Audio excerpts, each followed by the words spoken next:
I want you to imagine the following scenario. Let's say you're a dog owner, and the first dog you buy is a very, very bad dog. Like, he trashes your house. He poops inside the living room. And then maybe he even attacks the neighbor's kid. So, like, it's a very, very bad dog. Like, regardless of what you do, regardless of how you're trying to trade it, that nothing works.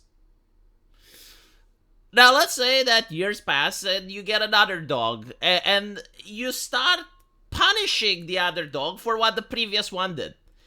You're basically scolding it, you're yelling at it, you're trying to hold it accountable for what the previous pet did. Wouldn't that make you like an unhinged lunatic? Like, wouldn't people look at you and say, what on earth is wrong with you, man? Like, are you retarded? Are you insane? Why are you behaving like this? And this is the type of justice, the type of mentality that American culture is promoting. It's blood guilt, pretty much. Now, you may say, well, hold on a little bit, V, right? Like, it's different because, animals and humans are different, and it's not a fair comparison. I see. I'm already one move ahead of you. Like, I already know where you wanted to go. Let's take a different scenario. Let's say that a mother has a child, and it's a problem child. He's misbehaving. He does a lot of things that are wrong. Ends up robbing a bank. Gets locked up. And then the mother, she has a second child. And this one is behaving. This one doesn't do anything. But like, what the first child did is constantly held on top of his head. It's like, you never want to be like your brother. You're going to be like your brother. Why don't you take responsibility for what your brother did? Do you think like that would be a healthy household? Do you think that's a proper way of raising someone? But for some reason, actors believe that if you happen to have a cock, then you share a responsibility with other cock owners, because all the cock owners, like the cock brings us together. And this is being entertained by the public. Like, why do people put up with this nonsense? Again, if it was a private conversation, if you said this shit at the dinner table, you would be laughed out of the room. Like any type of person would consider you a clown. Scratch that. They would probably not consider you a clown. They would consider you the entire fucking circus.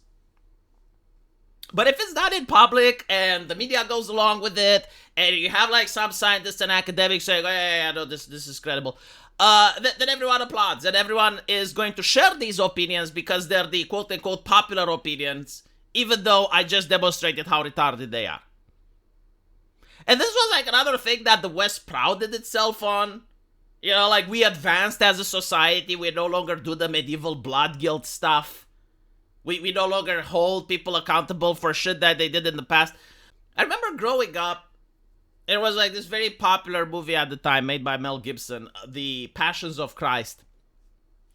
And this movie got a lot of Jewish activists incredibly concerned because it was bringing back an old talking point that was just got rid of from society. And that talking point was that the Jews killed Jesus, right? And this was very anti-Semitic. And it's a good thing we moved away from that. But apparently, the principle still lingers, which is that all men are responsible for what other men do. And I find it interesting, because if you were to try to hold a woman responsible for what other women did, you would look like an asshole, right? Like, imagine if a man has a girlfriend and she cheats on him, and then she gets another girlfriend and she cheats on him, and then he drags the conclusion that all women behave immorally, every single woman, right? So like, even the third girlfriend, maybe she's like a churchgoer, she would never cheat on a man, but just because she's a woman, like, the guy's like, I know what you're thinking, all women are gold diggers. You only want me for my wealth. Like, that would make you look like an asshole. But for some reason, when you have like Hollywood actors say that men should atone for the patriarchal crimes of the past, you first, buddy. You go do the atonement. Put ashes on top of your head, get on your knees, and start doing rounds around the UN. in order to atone for the patriarchal crimes of the past. And once you finish, then you start to have to atone for the Hollywood crimes of the past. Yeah, because here's the thing, like most people, they don't choose to be born as men. Like, this is just the hand we're dealt with. Apparently, it comes with an original sin attached. Apparently, it comes with the baggage from what our ancestors did. And it never comes, like, with the positive things that our ancestors did, right? Like the heroism, the founding of nations, the creating of economic systems that everyone benefits from. Yeah, no. Like, we can't take pride from that, Like, I can't take pride for being a man, and another man invented the airplane, so, like, please congratulate me, worship me, because another man did it, right? Like, we don't get to do that, but we do have the baggage. And again, it's not something we have a say in it, like, we're just born this way. But you did choose to go to Hollywood, right? Like, that was actually a choice. Like, you actually chose to involve yourself in that profession. And Hollywood is renowned for many things. And lately, not a lot of good ones. Are you going to atone for that? No, of course not. Right. The Me Too movement. I find it bizarre that anyone in 2024 can unironically promote the Me Too movement knowing what it was. Like, when it started, it seemed like a good intention thing. It's like, yeah, we need to hold people accountable, blah, blah, blah. But now that we can actually look back on it, it was mostly a witch hunt. The Johnny Depp trial kind of cemented that movement. Most of the people affected were Hollywood elites, left-leaning people from the academia, journalists, left-leaning. I mean, I don't know of many people that were right-wingers. I'm not saying they don't exist, I just don't know about them. That got convicted for Me Too accusations. In fact, most people didn't even get convicted. That's the thing. It was the accusation enough to ruin a life. And then and in a lot of cases, like in the Johnny Depp, it turned out that it was just accusations with no evidence. Like, the Johnny Depp showed just how disgusting and vile some of the people were. The accusation come up that Johnny Depp is abusing Amber, and everyone is attacking Johnny. Every single person is attacking him. He loses business. He loses a lot of roles in movies. Everyone is writing like the nasty shit. Massive support for Amber. And then Johnny shows recordings. Like, he actually recorded her. And in the recordings, she is blatantly saying that, look, I know the culture. I know where we're at, and I'm going to abuse it.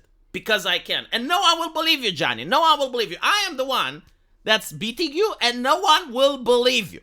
And he shows the recordings. And when he shows the recordings, how many people did apologize?